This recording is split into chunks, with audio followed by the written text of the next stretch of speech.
This is the Coast Guard's 47-foot motor lifeboat, and this thing is a beast. It's used for rescuing people in some of the harshest weather conditions around the United States. It can operate in 20-foot breaking surf and up to 50-knot winds. But one of the most incredible aspects of this boat is if it gets overturned, it can actually flip itself back over. The boat does a full 360 degrees underwater and pops back up. That ideally takes about 12 seconds. But more impressive than the boat itself are the men and women who are trained to drive this boat through the surf. They're called Surfmen, and they receive their training here at the Coast Guard's National Motor Lifeboat School. The school sits near the dreaded Columbia River Bar, an area so deadly it's known to mariners as the graveyard of the Pacific. The Columbia River Bar is by far one of the most challenging bodies of water I've faced in my career. Since 1792, approximately 2,000 ships have sunk in this area. But what makes the Columbia River Bar so dangerous? Strong westerly currents from the Columbia River rush out and collide with the currents from the Pacific Ocean, creating extremely dynamic conditions. So you have two massive opposing forces hitting each other, to where it's creating an environment that you just really can't create in any other area of responsibility. 9 Coast Guard members from around the nation have come to the school to attend the elite Surfman Course.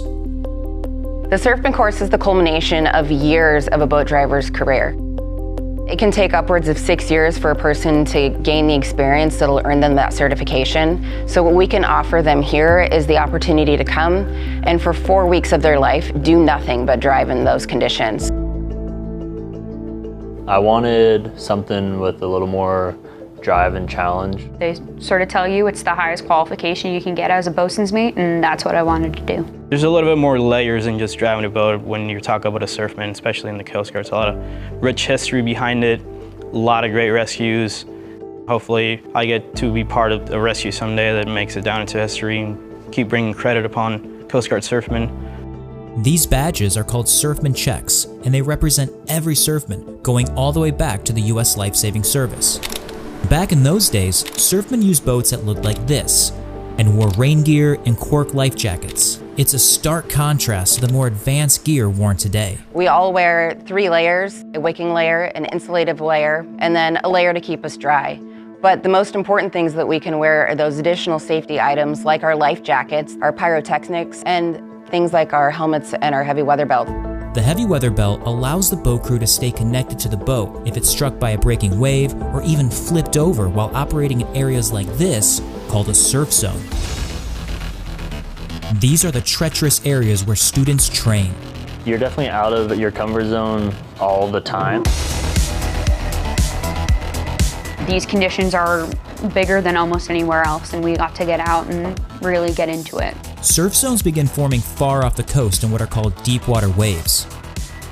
As the waves approach shore, they interact with the coastline, slowing them down and pushing all the wave's dangerous energy up and forward, until it breaks. The primary objective of a surfman is actually wave avoidance. However, we know that you're not going to be able to get into a zone and prosecute a mission while completely avoiding every wave in the zone. So we practice and teach our students how to encounter those waves.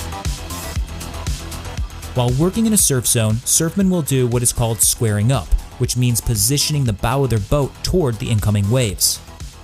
But in order to move through the zone, the boat crew must move parallel to the surf, which can be a treacherous task.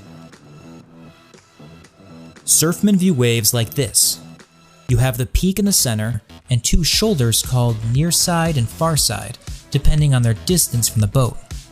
A surfman can either slow down to navigate around the closest shoulder, which allows the wave to pass in front of them, or try to outrun the wave and reach the far side. When you're running for the far side, you're trying to get to the farthest shoulder of that wave, the furthest area where you know it's not going to break, before it breaks on top of you, which is probably one of the most fun things to do, but also one of the most dangerous because you're never really sure that you're going to get there. Every student is issued a media package containing a camera and editing software. What that allows us to do is provide immediate feedback on the boats, but also go back and analyze mistakes or good things that were done on the boat that day and really point out how they can change or improve upon their performance.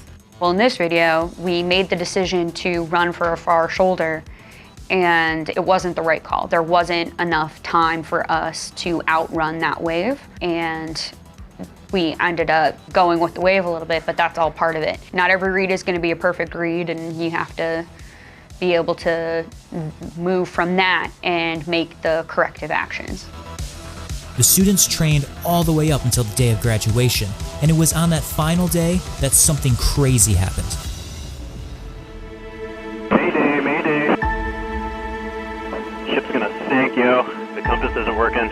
The boat crews were notified of a potential mariner in distress near their location. I think I might be taking on water. It was decided that we were going to go investigate, see what was going on.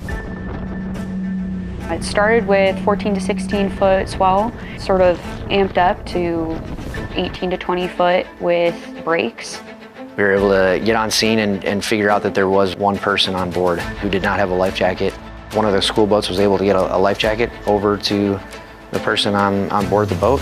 The helo decided to send a rescue swimmer down, and luckily it was just in time. Swimmer hopped in the water and helped get them onto the helo after the boat had rolled, and all in all, it was a pretty amazing experience. That's one heck of a graduation.